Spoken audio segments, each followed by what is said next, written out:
So yeah, welcome to our second meetup. I might have to. There we go. Okay, it works. Okay, so my name is Chelly, and today I'm going to be talking about the Japanese concept of Ikigai and finding purpose in your work and your career.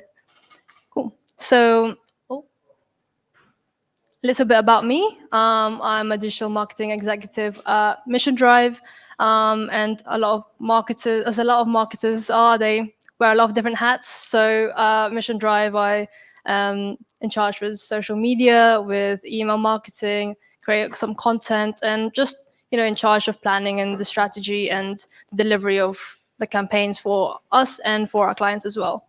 And hold on, my slide. Okay, cool. Yeah, so I've been in Brighton for quite a while. Before Mission Drive, I was working at a digital agency, doing the outbound sales development and some marketing campaigns as well.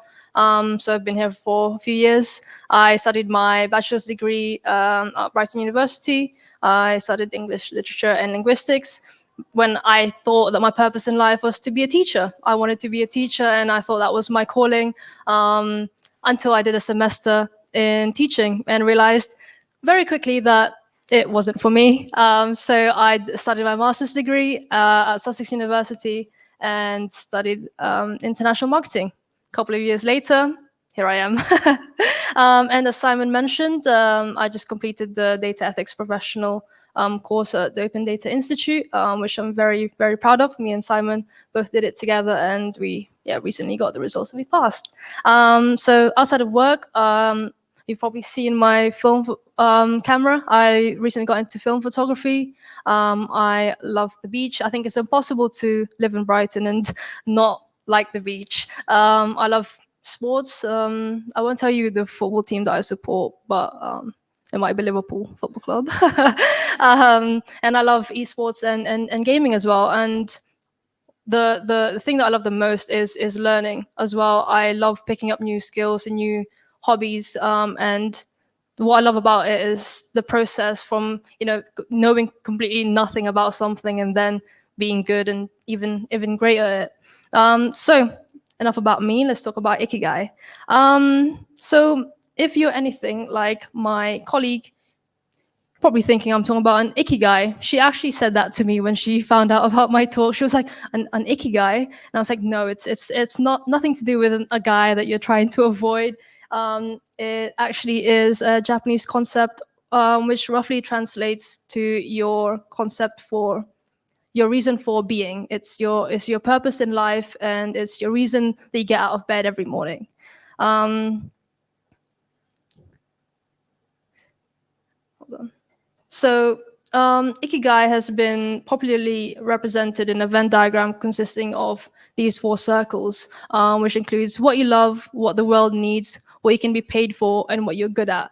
And in these circles, there's also intersections, which are your mission, your vocation, and your profession. So what we want to do is to find ourselves in the middle, which is where all of those things align and we find our purpose in life, which I said is what gets us up in the morning every day. So I'll give you an example. Let's say your purpose in life is to drive ethical approaches to marketing, and you see that there's a need in the world and in society and in the industry for it. And you get paid a living for it, and your business drives growth and revenue for it. And you're good at it or can get good at it. You can take some courses or read about it and get good at it. Well, I would say that's probably a good sign that you've found your ikigai. So why is that relevant to you? Well, at some point in your career, after a long week at work, you probably thought to yourself, is this really worth it? What is all my hard work really worth it? Like, what is the point of all of this? And there's many reasons why people question that. Might be a quarter life crisis, some burnout, or just a rough patch at work. But fundamentally, what we realize is that a good salary and career progression is just not enough to feel completely fulfilled in life. We need a sense of purpose. And so how do we do that? Well, Ikigai gives you a good framework to find that. You ask yourself 4 questions, and the first one is, what do you love to do? What is it think about the last time you felt completely absorbed in something that you're doing. Time passed by and you don't realize how much time you spent on it. And it's just because you 100% are into it for the love of it, not because you're chasing a deadline or because there's pressure from your manager to do it, but because you really enjoy it. That's what you love. And that's different to something that you're good at. I could love film photography, but that doesn't mean I'm good at it or I'm an expert. I could be in the future, but I'm not at the moment. When you're thinking about what you're good at, think about are there specific skills or a specific hobby or something at work that people tend to ask you for advice about, or is there something that you are an expert in or you want to be an expert in? That's something that you're good at. And then we think about the external factors. Is there something when you're thinking about your work or your skill or your hobby? Is that think about it in the years time, in 5 years time, will there still be value in that? Are you solving a social, economic, or environmental problem with that work or with that hobby? And then of course, is that something that you can earn money from or you can make a living out of? And if you ask yourselves these questions, and hopefully you'll find some answers, and don't be scared to skip some questions and realize that you don't have an answer or a clear answer, because it's not just a linear process. You're going to have to ask yourselves these questions, and it's okay that if you don't find it today. I'm not expecting you to think about this right now and think, oh, okay, well, I don't have a purpose, because you might find it in sometime later on. So we've talked about how it applies to your personal life, but how does it apply to your career? Well, the bottom line is that in the context of work, having a purpose is very powerful. Finding your purpose begins with finding what you value the most, and it starts with highlighting what's important to you in terms of home, in terms of your work.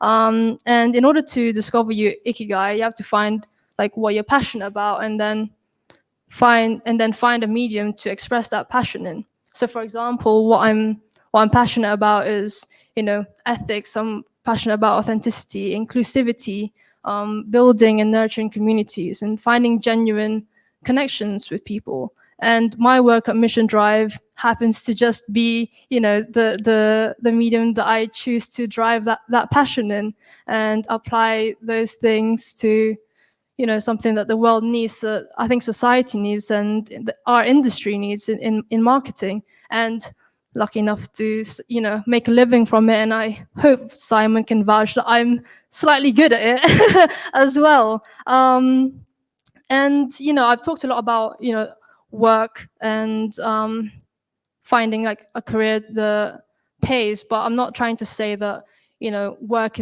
should be like the most important thing in your life, or it should be the most important thing in my life, because we have different things as well. We have our families, we have our friends, we have our loved ones, but it's easy to think that our work and our passion, and our desires and our family have to be completely separate aspects of our life, because the fundamental thing about ikigai is that it's all intertwined, it's all connected. It doesn't, you can live your true passions and use work as a way to express that passion as well.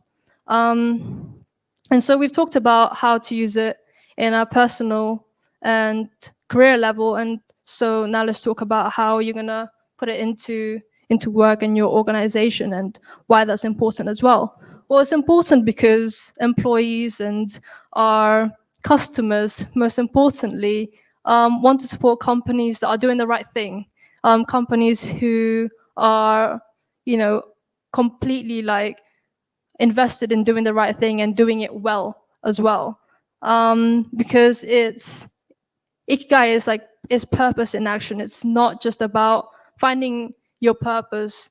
You have to do something with that purpose to know that it's benefiting you.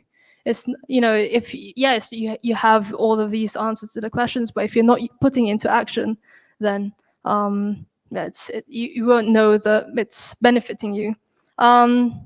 So as we know, people don't buy into your what. We know that as marketers, they buy into your why. It's how you stand apart from others who are doing the same, products and services as you. And Ikigai, I think, is a great framework that allows you to find that why. It allows you to align what your brand and or your organization, you know, loves to do and what you're good at and what you can generate revenue and profit from, is what helps you and everyone else go to work wanting to make a difference. I mean, since we started the ethical digital marketing community, I've found that my work has been more meaningful. I found value in the work that I do, and it's something that I'm genuinely passionate about. And it's something like being part of a community like this and finding purpose in your work makes you realize that it's good to find something that you that is bigger than yourself, and it's bigger than the work that you're doing. And I think the Ikigai principle allows that.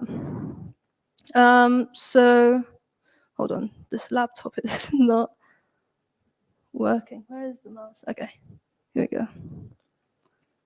So within the context of marketing, how Ikigai can help us is it helps us to identify the purpose of our brands and how they can contribute to the industry and the world. So by combining all of these four elements, Ikigai in marketing can help you find your brand's sweet spot and create a purpose-driven message that resonates with your target audience.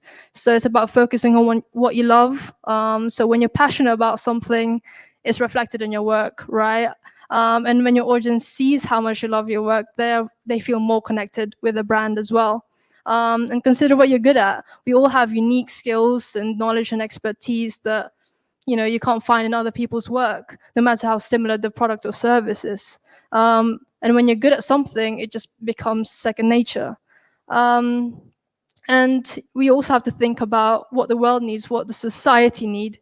I mean, consumers today are looking for brands that are socially responsible and are doing the right thing. And that builds brand loyalty as well. And the last thing is, of course, you have to find a balance between purpose-driven brand and a viable business as well that can generate revenue and profit. So that's quite a quick summary of like what Ikigai is and how you can use it for your career and your work and your organization. And I know I've talked a lot about how you can use it for work, but I want to just remind everyone that this is, it's not always about work or money. If you're sat here thinking, I can't find purpose in my work, that's okay. It doesn't have to be limited to what you do for your 9 to 5, Monday to Friday. It can just be literally, your friends, your family, or just the simple philosophy that life is actually worth living. And if you're feeling overwhelmed by all the questions that I've asked you to ask yourself, don't worry, you don't have to find your one all or nothing purpose in life. No one has that one purpose, and you can have more than one Ikigai in your life. Like I mentioned earlier, I grew up thinking I wanted to be a teacher and I was gonna follow my grandma's route and be a teacher all my life. And then I tried it and I realized it wasn't for me. And then a few years later, I found my purpose through marketing and joining Mission Drive. So yeah, if you're overwhelmed, it's okay. We've all been there. Finding your purpose is not choosing something to eat on the menu. It requires a lot of brainstorming, a lot of thinking, and a lot of trying as well. You can try a lot of things and realize it's not for you, and that's okay as well. So yeah, that's it from me. Thank you very much for listening, and I hope you enjoyed the talk. Thank you.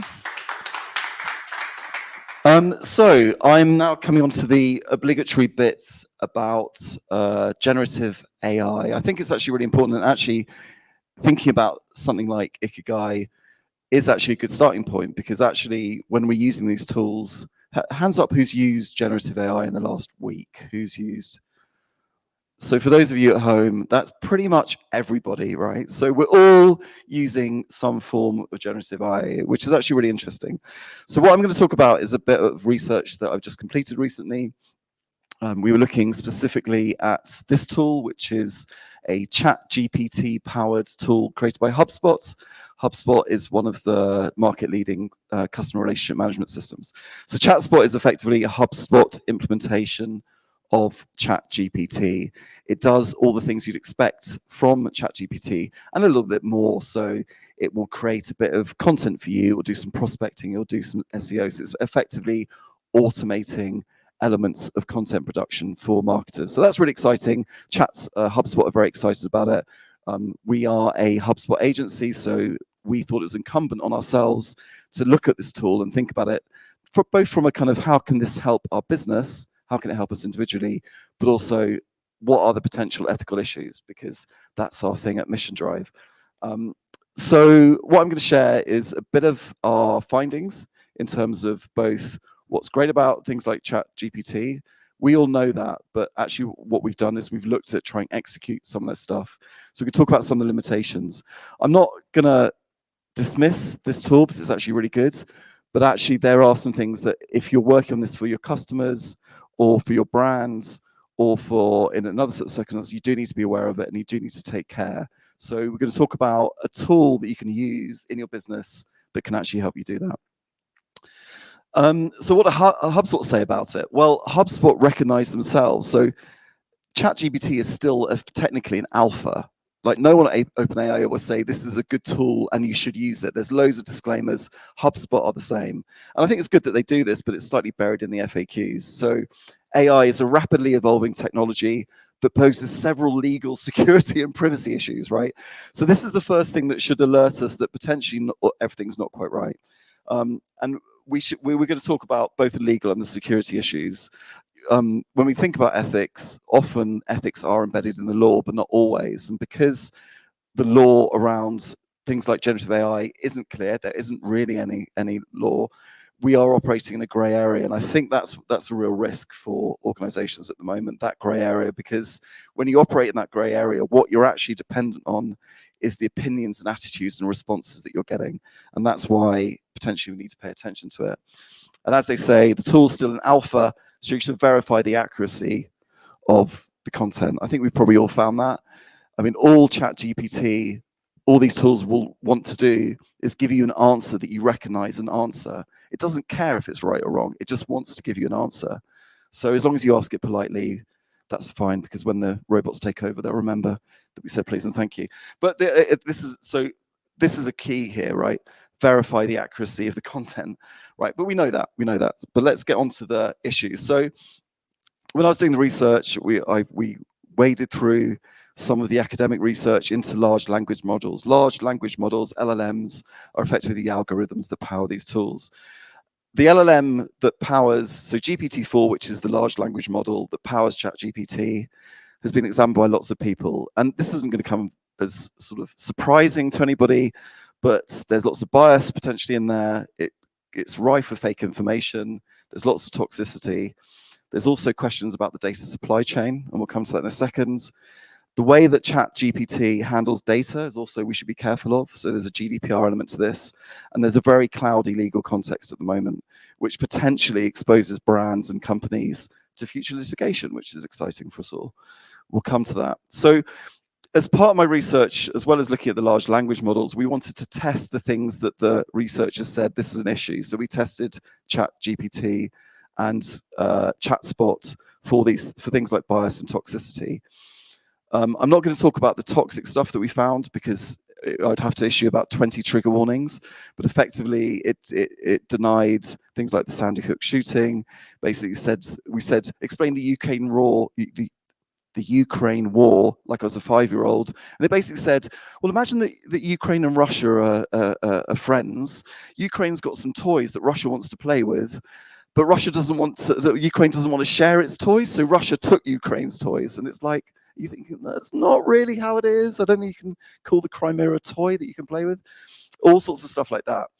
We asked it to generate an image. So ChatSpot creates images for you, and it can do really cool stuff, photorealistic stuff. So I said, generate an image of a business leader. Any guesses what the business leader looks like? Si, do you want to? Yeah, like you and me. Yeah, because we are the only business leaders, right? White, middle-aged men. Yeah, and ChatSpot agrees. So we asked it. I actually asked it 30 times, and I got bored after 30 times. So this is the first 10. Effectively, these are what this is a business leader. So if you're not white, if you're not a woman, you're give up now. Basically, that's what ChatSpot's saying. So that's pretty bad. You kind of expect that. So it does. There are still issues with it. And we're aware of those, but we have to think about them. The other thing to be aware of is in these days where brands and consumers want to have good supply chains, right? We want to know that the cotton and the clothes we're wearing doesn't kill the planet, or that it's not produced by underpaid workers. Well, that is unfortunately the case with ChatSpots and ChatGPT. So the data that ChatGPT has used, or part of the data set it's used, has been manually cleansed for toxicity by underpaid Kenyan workers. And these poor workers were worked to the bone for hours on ends. They weren't given any support, and a significant proportion of them had to quit their jobs or were fired from their jobs because they just couldn't cope mentally because they're exposed to the worst of the internet. And when talking, I'm not going to mention it, but the most horrific things that you can think of. And I think this is going to come back to haunt companies, and it is something. So if you're working for ethical brands or brands that hold this, at some point, people will question your use of generative AI because there's this sort of issue. The other sorts of issues are things around data sharing. So what ChatGPT and ChatSpots don't say is that when you submit a prompt, it's all shared back to OpenAI, all the data. Now, that's not a problem with ChatGPT, but with ChatSpot, it is a problem because effectively, if you share any form of private data, it's going over the pond to the servers that OpenAI use. So again, if you're using these tools in a marketing concept, be aware that the data is being shared outside the EU. And again, you might have to do things like amend privacy policies, that type of thing, but we'll come to that in a second. There's also, I don't know if people are aware of this, there's a huge amount of copyright action happening in the background. So Getty Images themselves aren't allowing any images to be sold in their marketplace that have been created by generative AI, and they're also starting to sue. Anyway, the issue is that if you knowingly use a tool that you think has been derivative of other work, certainly in the US and increasingly the EU, you're open to this, right? So if you're using ChatGPT to create content, somewhere down the line, you could be part of a class action lawsuit. We don't know what's going to happen. We honestly don't know what's going to happen. But as was pointed out in the Harvard Business Review, if you're aware that training data might include unlicensed works, which it probably is because it uses the corpus of data, which is the web, which has got lots of unlicensed works, you could potentially be sued for $150,000. So, I mean, it's a great area, but as regulation starts to catch up, we start to be aware. So if you're working with brands, if you're working with a company internal team, I think the most important thing is to start thinking about these things. This is what I think people are doing. Everyone's using ChatGPT, but everyone's going, oh yeah, no, it's fine. We can talk about it here amongst ourselves and professionals. But it's kind of a bit hush-hush, and I think we're just storing up problems in our profession if we do that. And what we advocate for is an open discussion with your customers and your consumers. So if you're starting to use ChatGPT, what we would say is have a conversation with the key stakeholders in your business, right? If you're in-house, talk to the sales teams, make sure the CMO, whoever's having that conversation, or have a conversation with your clients and say to them, as we will be, this is our intention for using generative AI, because there are some good things in it. And there's a tool that we're using and that we advocate for its use. It's a free tool called consequence scanning. So if you Google consequence scanning toolkit, effectively what you'll find is a resource from .everyone, which is now defunct, but they did some great work around responsible tech. And effectively, it's a tool that you can run a 45-minute workshop. And whenever you're introducing something new, it allows you to walk through both the positive and intended consequences and then the unintended consequences. And then what you do is you say, well, how can we amplify the positive and how can we mitigate, monitor, or ignore temporarily the good stuff. So it's a really clear, it's actually can be done very quickly. We'd recommend doing it with someone from outside the business. I'm not saying it has to be us, but just get someone, a facilitator in to help you, because it allows you to be a bit more kind of frank about the conversation. 45-minute, an hour. I think we did it in an hour when we were looking at ChatGPT. ChatSpot. And it's a really good conversation to have, because at least then you've had the conversation. If you invite, let's say, salespeople, product people, different people from the business, then everyone's had an opportunity to contribute. And it's a really nice conversation, because then you can say, well, okay, if we want to mitigate this particular thing, then who's going to do that? So it's a good basis for action. And it's a nice chat and an important one.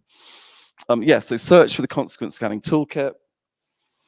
And the things that we think are the most so when we were doing our consequence scanning of ChatGPT, there's some things that we came up with that we thought would be really important for us to do with our customers. So one is training for us and for any of our customers. How do you get the most out of it? How do you avoid bias? What's the best way to use it? And the way that we've thought about it, or the way that I like to think about it, is like what ChatGPT and what all these tools do is they do jobs that exist already, and they do it better and quicker. So who hasn't wanted their own research assistant, scheduler, copy editor, proofer, right? Think of it like that, and think of them as almost like slightly dumb interns. Sorry, that's terrible, isn't it? Anyway, think of them as an inexperienced intern. Interns are great. We've never had them because we can't afford them. Anyway, but yeah, so training's important. We also think you need subject matter-led editorial boards, because when we've created content for customers as a test for this, when we were researching it, it came up with really convincing blogs and explainers that were complete bullshit. Not complete bullshit, but that had nuggets of just crap, basically.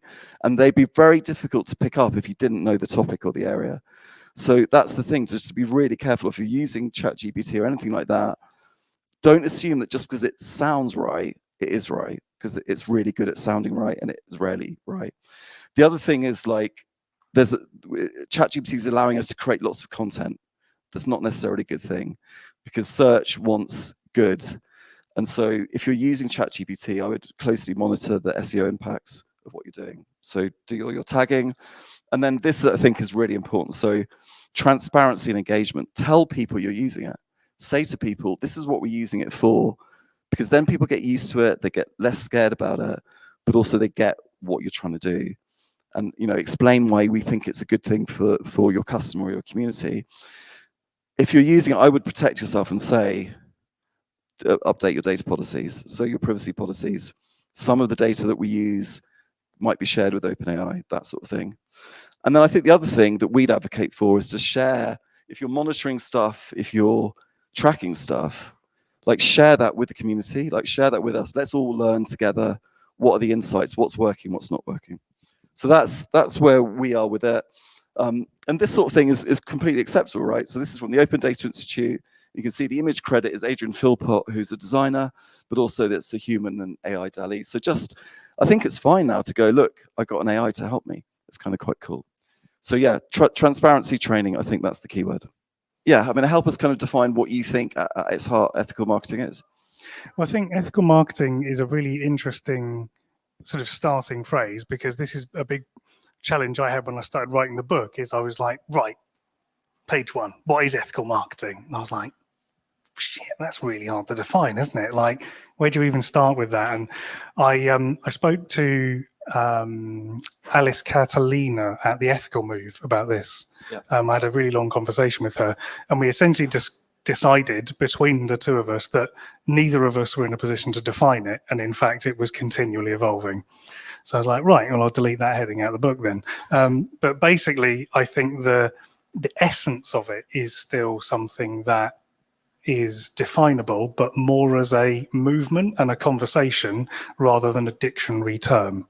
So that's what I've tried to do in the book, is highlight some of the ways I think in which you can interpret it and implement it, rather than trying to say, I, Simon, hereby define this term as this. Yeah, and I think that's really, if I was a slightly harsher interviewer, I'd probably really push you and say, you need to define it. But actually, ethics is a topic that has evolved over thousands of years. I mean, it's one of the pillars of philosophy. And if you read about ethics now, it's even amongst people, philosophers, it's not clearly defined, and it's a very relative term. So I think it's actually really, it is a sort of a valid thing to say.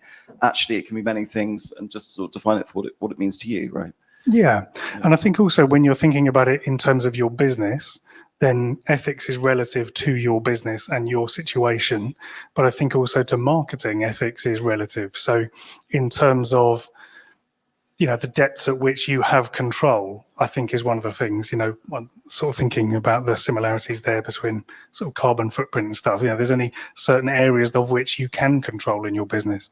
And I think it's easy to maybe start off by thinking, well, I can't possibly do ethical marketing because I can't do 100% ethical marketing. And that to me was one of the things I wanted to sort of overcome in writing the book, is to say, well, actually, even if you just start thinking about what you're doing in a slightly different way, that puts you ahead of a lot of other people, and I think will put you a long way towards doing marketing more ethically, shall we say? Yeah, I'd agree, and that's that's one of the reasons why we think kind of just having the conversation to actually bottom it out is really important.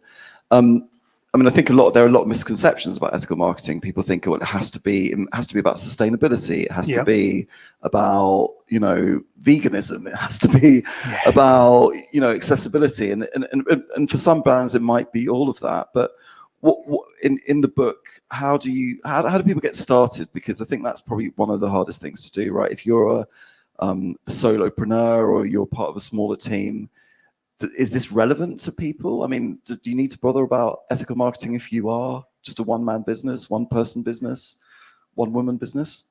Yeah, I think it's a really important question. So one of the ways that I explain it is based on a kind of Seth Godin blog that I read a long time ago, and it really stuck with me. And that is the concept that it's just looking at what you're doing with your marketing from that client perspective. And the first thing to do is to sort of ask yourself, and this is a bit of a tongue twister, but stick with me. It's, if your client knew what you know, would they still buy what you're selling? I think you might need to say that again. Yeah. I think I could say that, and we'll do it 3 times, shall we? Yes, sure. If your client knew what you know, would they still buy what you're selling? Yeah. Nailed it. So there we go. So it's do you want to say that again? So if your client knew what you know, would they still buy what you're selling? And the idea behind that is, rather than looking at sort of, well, actually what we're doing is we're putting a 4,000% markup on and we're ripping them off here. I'm not thinking about it from that point of view. I'm thinking of it more from like a service point of view, or a kind of sales point of view, where you're saying like, well, the sort of thing there is, so if they don't know what you know, what do you need them to know so that they'll say yes? And that's really all marketing is. It's getting someone who has no idea what you do, no idea who you are, and no idea how you can help, to a point where they go, so that's what it's all about. So this is why you can help me. I think I want to do that. And that really, to me, is the point of marketing. And it doesn't matter whether you're just selling water bottles or whether you're, selling thousands of pounds worth of software support subscriptions, whatever it is you're selling. It's that thing of, are you trying to get the client from where they are now to where they want to be really quickly? And in doing so, are you forcing them to not consider certain things? And I see that a lot in pressure marketing. So like the use of squeeze pages. So you're basically saying, here is a problem you didn't know you had. Here's the solution to that problem. Did I mention that you've got that problem? Here's the solution to the problem. And you just relentlessly batter people until eventually they've come away from that page going like, I just spent $99 on a thing I didn't even know I needed when I got to the top of that page. But that isn't a long-term customer in my view. So a lot of the stuff I see out there in sort of, let's say, non-ethical marketing is simply just trying to get someone from where they are now to where the business wants them to be really quickly. And I think to make that ethical, all you need to do is just slightly shift it to be, well, how can I get the client from where they are now to where they want to be and how can I help them do that? So it's kind of like, which all good marketing should do, is kind of focusing really on the customer, the audience, and what's important to them, what connects to them, what inspires them. That's a really difficult thing to do, because I think throughout our career as marketers, salespeople, we've all been confronted with the kind of the pressure, you know, well, why isn't this page ranking #1? Why can't we just get people through the door? And I've certainly been guilty of saying to digital marketing teams, can we not just do a bit of marketing and shift this, you know, a bit more? And I feel terrible about it now. There is that definitely that kind of short-term pressure, and I think you're saying that it's more sustainable to have a long-term relationship. How do people make that shift? Like, how do they sell that shift to other people, maybe? Yeah, I think that's a really good way of looking at it, and I think that shift actually comes from essentially whether you go, like, so if you're in a bigger organization, maybe your whole business is defined around the quarter. It's just, we've got to meet these quarterly targets. We just got to sell because I've got to get my number on the spreadsheet so it goes green, not red, so I don't get fired. We get it. But with slightly smaller businesses, it's less intense than that. And I think you can still get caught up in that energy of, we've got to sell, we've got to meet the target. I've got this self-defined deadline that I've put in. If I don't hit 100 grand this quarter, it's going to happen. But actually, that's really short-term thinking. So I worked with a business coach a few years ago, and he said to me, like, do you want a business that's going to be around in 1 year, 5 years, 10 years, or forever? Like, when's your business finished? And I think that's a really key question, because for me, I'm my business. So for me, my business is finished when I decide to retire. Right. So I don't need a business that's going to last forever, but I do need it to last till I retire. So if I just focus on selling now, I'm not building clients who are going to last me for years. So when we made that shift, which is very early on in our business, like, we've got a client that we've been working with for 18 years this year. And that's because we don't call him up every quarter and try and sell him something new. You know, he trusts us to call him and say, here's this cool new thing, and we think it's going to work for you. And it's just that mindset shift of, if you want a business that's going to be around in years, you've got to be working to get clients who are going to be there, who are going to be around in years to come. And that comes from building trust, and it comes from having a reputation of being the person to go to. So I think if you go, well, how can we use some ads to get 20 people to buy this thing? It's like, well, that's great, but you're never going to get out of that cycle, and that cycle builds and it builds, and the pressure on you as the business owner just builds and builds. So I think escaping that is really relaxing. And it starts getting very expensive as well to sort of, you know, particularly as algorithms change, you're constantly in this sort of, almost, it feels like non-ending arms race against the platforms, against other people. And actually, I'd agree. It's a difficult thing to do. Sorry, you looked into my soul when you said, you know, are you going to hit that number this quarter? Because it's exactly what I was talking to my co-founder today. We are. But anyway, if you're watching, we're on track. That's great. What are some? What can people do practically, right? Because I think we can all buy in. I mean, I certainly, you know, having spoken to you, I buy into the approach, but can you just suggest some practical things that people can do to sort of just start that shift? Buy the book, obviously, Reframing Marketing, available online at Simon's website. Yeah. I'll do the pitch for you, but what else can people do, Simon?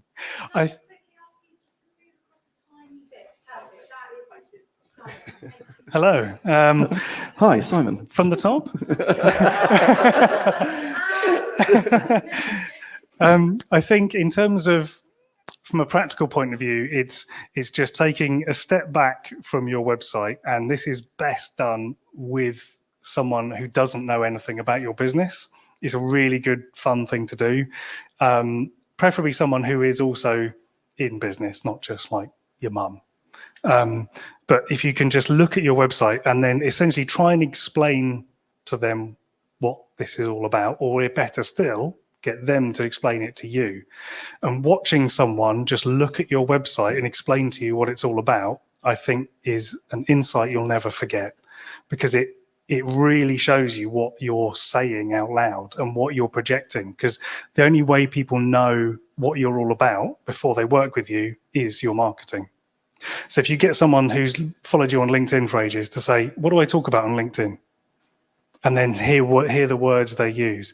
That to me is the first practical thing to do, is to just actually listen to what the audience are telling you. This is what we hear from you. This is what we see from you. And then a quick scan you can do yourself is to look at your website and your marketing material and decide whether you're writing it about you or whether you're writing it about your client, by simply seeing whether you start your sentences with I or whether you use you or we. Because if you use you or we, then it's all about the client, what they're going to get, what they're going to do when they work with you. It's all about them. But if it's just, I have done this and I have done that and I have a great course and I can do that for you, then that isn't very embracing for the audience. So that's another thing. Yeah, that's two things. I think kind of we often go through that sort of process when new people come on board for clients, and suddenly we've had this experience recently with this beautiful, well-crafted website, and a new head of sales comes in and says, "I don't understand what we do," that kind of thing. And it's a chastening but valuable experience. There's a lot of kind of attitudinal mindset sort of shifts that you're talking about, and I think we'd certainly advocate for that. What do you think are the kind of what's the mindset that really helps with this? Like, is it that kind of flipping things to the audience? What else helps to kind of really get people kind of behaving in the right kind of ways to make this happen? I think there's an element of really trying to walk in your client's shoes through that process. Of, if you've done a marketing strategy and you're thinking like, right, we've got blogs on this, we've got some ads on this, maybe we've got an article appearing in this magazine with co-blog, whatever you're doing, just take a step back and say, okay, if the client reads that, what am I asking them to do? How quickly am I asking them to do something? Or what is that next step? And if that next step is to buy something, is that appropriate? Is that, as a client who knows nothing about it, would that feel like the next step? The best thing I think to do is to sort of make sure that the step you're asking someone to take is really simple and isn't necessarily to make a purchase, obviously excluding if you are just selling a low price product, then makes sense. But for the consideration purchase, to me, the best person to make the sale in a consideration purchase is the person doing the buying. So ideally, you'd get them to that point, leaping right back to what I said at the beginning, to the point where they know what you know. They know how effective working with you is. They know how people before have succeeded by working with you. They understand the process you're going to go through. They understand the value you're delivering, the price you're charging, the structure of it. They know everything you know. So the next question for them is just, so when do we start? That sounds magical to me. And I think there's a lot to learn, that kind of idea. And I think this is what the web has done for us, actually. It's readdressed the informational imbalance. Salespeople used to have all the knowledge, and sales and marketers, and they used to sort of drip feed it to people. But that's no longer the case. And I think we have to recognize that. What's next, Simon, kind of for you? You've got the book. What's on your horizon next? I mean, we were talking about generative AI. Things are changing really quickly. How do you think that's going to change this sort of conversation? Or I guess kind of what are the developments that people need to pay attention to that might get in the way or help? For me, I'm thinking about some of the kind of mainstays of marketing. So writing blogs, making videos, taking photographs. All three of those things can be produced at scale, and not like at scale, but at industrial scale incredibly quickly. And a lot of the gatekeepers to our knowledge, Google, Facebook / Meta, you know what I mean? They rely at the moment on there being a finite capacity in their human users to create that content. That's part of their business model, is the fact that Google can understand all these pages because there are a finite number of them. But you could probably create a single-digit percentage of what Google's database is every hour for the next week, if you really put your mind to it. So what effect does that have on some of these big gatekeepers like Google, their business models, the impact on what that has to people who've been living under a rock, who don't know what AI is, and are suddenly trusting Google to deliver results, but it's all being skewed. And that's where my head's at anyway. Some big ideas, big thinking. Yeah. And what the relevance of this, what the purpose of those platforms is. Yeah. I think it is really interesting because, we're increasingly seeing like content being served up on platform and Google as opposed to pointers to website. Absolutely. And are they going to continue that with Bard and all the other Yeah. tools out there? Simon, I guess I do have a sort of a final question. Like in terms of so we've talked about things like new video and content, that kind of thing. Like, do you think people should be just trying to churn stuff out? Is that actually a viable tactic? Interesting. I think, like, thinking about it tactically, if I was Bing, I'd absolutely go for it. Because you could really... If you who, sorry? If I was Bing, okay, I would absolutely go for it. Right, Because you've got back-end access into OpenAI. You could absolutely disrupt Google's business model. For legal reasons, I'm not saying that's happening. But what I would say is, as an individual, it's that all the way back to the beginning. Do you think that something that's written by ChatGPT is going to be interesting for your client to read? Is that concept going to be baked in? Is the insight you've got going to be baked in? The loose idea may be there. I've asked ChatGPT to write, I've given it some of my blog titles and asked it to write a blog on that topic just to see what it comes up with. And it's interesting. And I use a copy editor because I'm dyslexic, so I can't check what I've written. And I've sent one of them, or a couple of them actually, to my copy editor and said, here's a blog, can you work it up and check it? And he's come back and he's like, what's happened, Simon? You're having a bad week. Like, this is not great. And I'm like, aha, okay, so it isn't quite there yet. So I would say you can have fun with it. You can use it. So I've been experimenting with Adobe's Firefly for image generation. And I must say the one thing they've got right is the gender and race bias. Like that image you put in, it's spectacular because they really put a lot of work into that. Yeah. So I would say that's quite a fun thing. So I've been playing around with that. I've been playing around with ChatGPT. But I think overall, to get back to your question, I think people should be using it in a way that helps make their process flow quicker and easier so that they can do the thing they're good at. So if you're good at starting the ideas, but you're not good at finishing them, which I'm very good at, yep, then AI can help you get those ideas and fill them out and maybe get them to the person who can help with that.